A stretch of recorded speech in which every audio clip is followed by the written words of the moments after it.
I'm going to show you how I like to remove my front bumper when I don't need the crash support out or anything, when I just need the skin off and out of the way. You've got your trim pieces that go on here. You'll want to take a plastic pry tool, pop those all off. Same with the license plate holder. And you have all these push pins, and they'll pull out with a little screwdriver.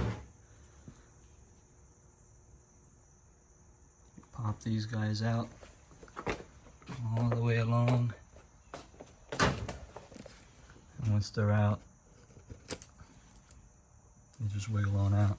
2 bolts underneath. If you have this style bumper, this bottom you'll have to push in. Just kind of grab the bumper and push all that back so that it unsnaps all the way across.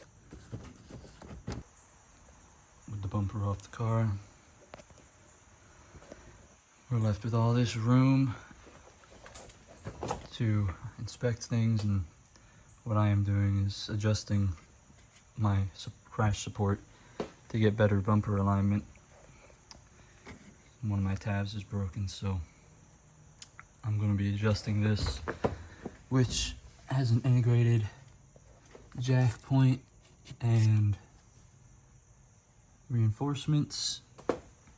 So I have to adjust this whole assembly and space it out from the fan. It's all trimmed to fit, but the fan is a little too close, so I'm going to put washers behind it. Bumper reinstall.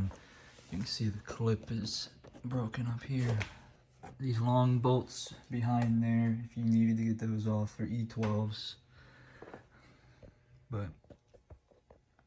bumper is slid back on, spaced out, crash bar in there. Now clears the fan much better, so that fan's able to come on when it needs to. This broken piece in here gave it some more life with some zip ties. Alrighty, thanks for tuning in. Put my trim back on and keep on working.